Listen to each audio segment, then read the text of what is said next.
Hello எல்லோரும் எப்படி இருக்கீங்க? இன்றைக்கி ரொம்ப நாளாக வெயிட்டிங்கில் இருந்த இந்த ப்ராக்கலி ரெசிபீஸ் ஒரு 3 ரெசிபீஸ் குழந்தைங்க என்ஜாய் பண்ணி சீஸியாக சாப்பிட்ற மாதிரி ஷேர் பண்ணியிருக்கேங்க. பெரியவங்க கூட ஹெல்த்தியாக சாப்பிட்லாம். ஒன் அண்ட் ஒன்லி இந்த சீஸோட ஆப்ஷனை மட்டும் உங்களுக்கு ஏற்ற மாதிரி நீங்கள் ஆல்டர் பண்ணிக்கலாம். வாங்க செய்யலாம்.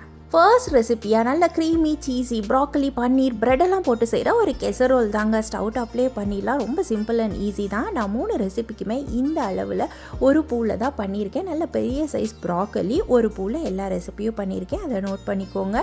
இப்போ இந்த பூவை நல்லா க்ளீன் பண்ணி பைட் சைஸாக குழந்தைங்க சாப்பிட்ற சைஸில் நல்லா கட் பண்ணி எடுத்துக்கோங்க. ப்ராக்கலியை ரஃபாக ஹேண்டில் பண்ணக்கூடாது. ரொம்ப ஸ்டிர் ஃப்ரை பண்ணி பண்ணுற ரெசிபி இப்படிலாம் பண்ணால் அதில் இருக்க விட்டமின்ஸ் அண்ட் மினரல்ஸ் போயிடுங்க. முடிஞ்ச அளவுக்கு ஃப்ரெஷ்ஷாக தான் ப்ராக்கலியை சாப்பிட ட்ரை பண்ணணும். இப்போ நல்ல சுடு தண்ணியில் 2 ஸ்பூன் உப்பு போட்டுட்டு 5 நிமிஷம் மட்டும் மூடி போட்டு பிளான்ச் பண்ணி எடுத்துகிட்டு நல்லா ஸ்ட்ரெயின் பண்ணி வச்சுக்கோங்க. இந்த ரெசிப்பியில் நான் பன்னீர் சேர்த்துருக்கேன். சனாக்கு பன்னீர் பிடிக்கும். நீங்கள் any vegetable corn, carrot, peas எது பிடிக்குமோ குழந்தைங்க சாப்பிடுவாங்க அப்படின்னா அதை நீங்கள் சேர்த்துக்கலாம். ஒரு 1/2 பாக்கெட் பன்னீர் வந்து க்யூபாக கட் பண்ணி எடுத்திருக்கேன். பேனில் ஒரு டேபிள் ஸ்பூன் பட்டர், 5 பல்லு பூண்டு, பாதி வெங்காயம் நல்லா பொடி பொடியாக நறுக்கிக்கோங்க. அப்போ தான் வாயில் படாது, டேஸ்ட்டும் நல்லாயிருக்கும். இந்த வெங்காயம் பூண்டு நல்லா வாசனை வர வரைக்கும் வறுபடணுங்க. அதில் வந்து காரத்துக்கு நான் சில்லி ஃப்ளேக்ஸ் சேர்த்துருக்கேன். கொஞ்சம் நறுக்கி வச்சுருக்க பன்னீர், அதுக்கு தேவையான உப்பு, மஞ்சத்தூள் போட்டு இது ஒரு மீடியம் ஃப்ளேமில் லேசாக டோஸ்ட் ஆகட்டும் இந்த பன்னீர். அப்போ தான் சாப்பிடும்போது நல்லாயிருக்கும்.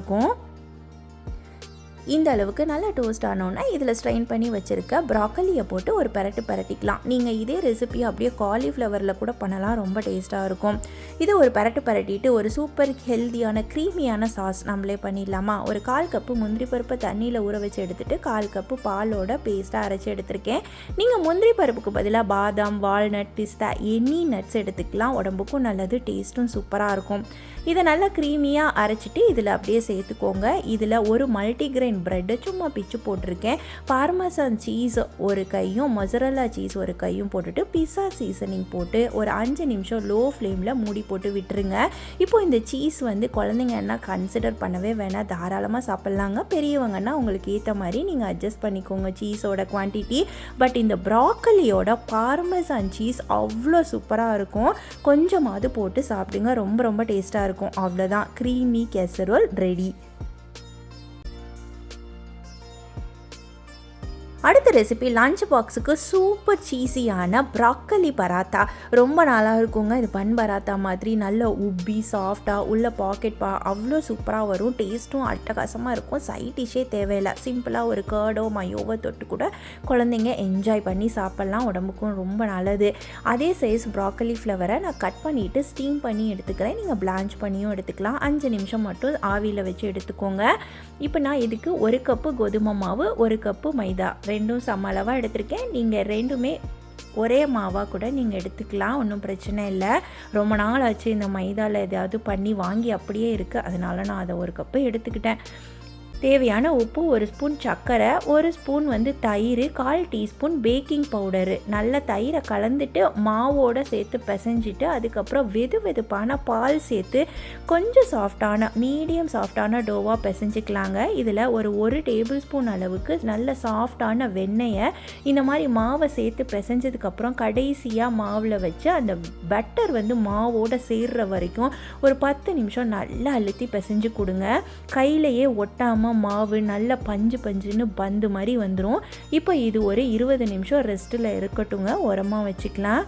ப்ராக்கலி வந்து 5 மினிட்ஸில் ரெடி ஆகிடுச்சு. இதை எடுத்துகிட்டு கையில் மேஷ் பண்ணாலே நல்லா மேஷ் ஆகிடும். மேஷ் பண்ணி எடுத்துக்கோங்க. இதில் ஒரு பூண்டை வந்து கிரேட் பண்ணி சேர்த்துக்கலாம் ஃப்ளேவருக்காக. காரத்துக்கு நான் பச்சை மிளகாய் சேர்த்துருக்கேன். ஒரு கைப்பிடி அளவுக்கு கொத்தமல்லி. இதில் வந்து ஸ்ப்ரிங் ஆனியன் சேர்த்துக்கோங்க. ரொம்ப டேஸ்ட்டு சூப்பராக இருக்கும். 1 கை ஸ்ப்ரிங் ஆனியன், ஒரு பாதி வெங்காயம் நல்ல பொடியாக நறுக்கிட்டு நல்லா பிசைஞ்சு விட்டு சேர்த்துக்கலாம். மஞ்சத்தூள், தேவையான உப்பு. இதுலேயும் நான் பார்மசான் கொஞ்சம், மொசரல்லா கொஞ்சம் 2 சீஸும் சேர்த்துருக்கேங்க. குழந்தைங்களுக்கு ரொம்ப ரொம்ப டேஸ்ட்டாக இருக்கும் இந்த சீஸ் போட்டு பண்ணுறது. நீங்கள் தனியாக இந்த ப்ராக்கலியை ஸ்டஃப் பண்ணிவிட்டு தனியாக சீஸை உள்ளே வச்சு அவங்களுக்கு கொடுத்துட்டு நீங்கள் சீஸ் இல்லாமல் கூட செஞ்சுக்கலாம். எப்படி வேணால் பண்ணிக்கலாம். இப்போது ஒரு குட்டி சப்பாத்தி அளவுக்கு இந்த மாவை நல்லா ரோல் பண்ணிவிட்டு உள்ளே வச்சு ஸ்பூனை வச்சு நல்லா பாக்கெட் மாதிரி ப்ரெஸ் பண்ணி விட்டுட்டிங்கன்னா சூப்பராக மூடி க்ளோஸ் பண்ணி பராத்தா அழகாக க்ளோஸ் ஆகிடும்.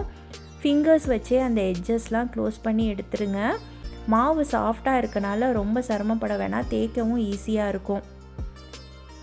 இந்த மாதிரி இந்த ப்ராக்கரி ஃபில்லிங்கை உள்ளே வச்சு ஸ்டஃப் பண்ணி க்ளோஸ் பண்ணி எடுத்துக்கலாம். இப்போ கையில் இந்த மாதிரி தட்டி எடுத்திங்கனாலே மினி பன் பராத்தா மாதிரி கிடச்சிரும். அழுத்தி ப்ரெஷர் கொடுத்து தேய்க்க வேண்டாம், ஸ்டஃபிங் எல்லாம் வெளியில் வர ஆரம்பிச்சிரும். கையிலையே தட்டி தட்டி எடுத்துக்கலாம். ஒரே ஒரு ப்ரெஸ் மட்டும் கொடுத்திங்கன்னா போதும். இந்த திக்னஸில் இருந்தால் தான் நல்லா உப்பி வருங்க. மாவு 20 நிமிஷம் ஊறி இருந்ததுன்னா கரெக்டாக வரும்.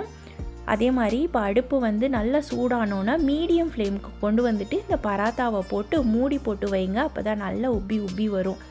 சூப்பராக பலூன் மாதிரி உப்பி வந்திருக்கு பார்த்திங்களா. உள்ளே நல்லா சாஃப்டாக டேஸ்ட்டாக இருக்கும், பஞ்சுன்னு.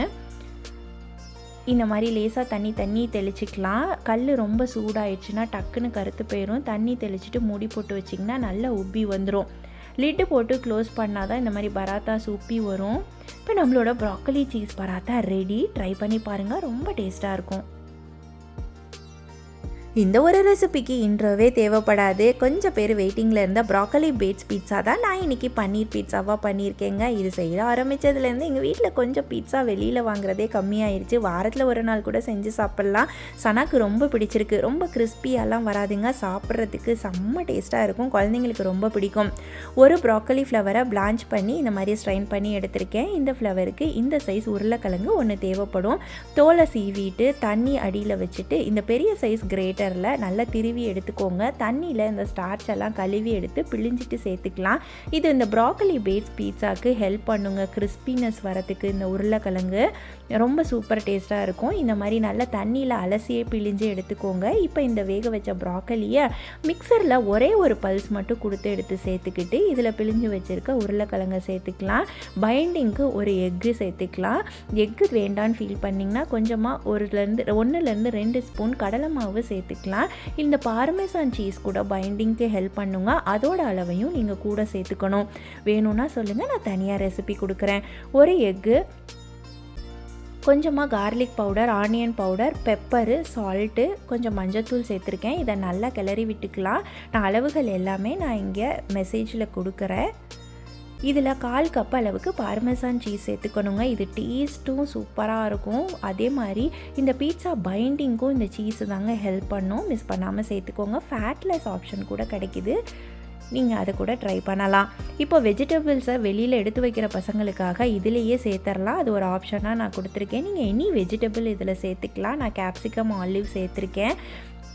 பேக் பண்ணுறதுக்கு முக்கியமாக இதுக்கு நம்ம வேக்ஸ் பேப்பரோ இல்லை இந்த ஆயில் பேப்பர் யூஸ் பண்ணணுங்க. இல்லாட்டி பீட்சா பேஸ் வந்து ஸ்டிக் ஆகிடும் அப்படியே பிளேட்டில் வந்து நீங்கள் யூஸ் பண்ணிங்கன்னா. இப்போ இந்த மிக்சரை இந்த வேக்ஸ் பேப்பரில் நல்லா ஈவனாக தட்டி எடுத்துக்கோங்க. ரொம்ப தின்னாகவும் தட்டிட வேண்டாம், ரொம்ப மொத்துன்னு தட்டிட வேண்டாம்.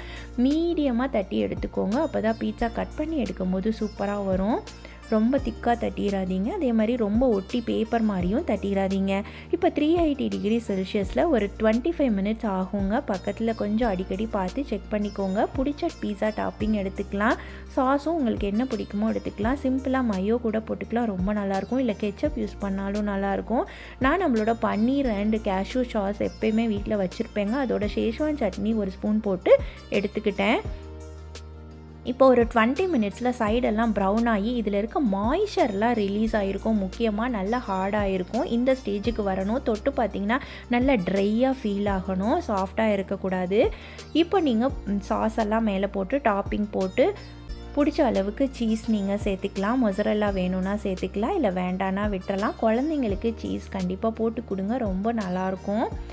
மேலே வந்து பிட்ஸா சீசனிங் தூவிக்கலாம். சில்லி ஃப்ளேக்ஸ் வேணும்னா தூவிக்கலாம். பிட்ஸா சீசனிங் மிஸ் பண்ணாமல் சேர்த்துக்கோங்க. அப்போ தான் அந்த பீட்சா ஃப்ளேவர் கிடைக்கும்.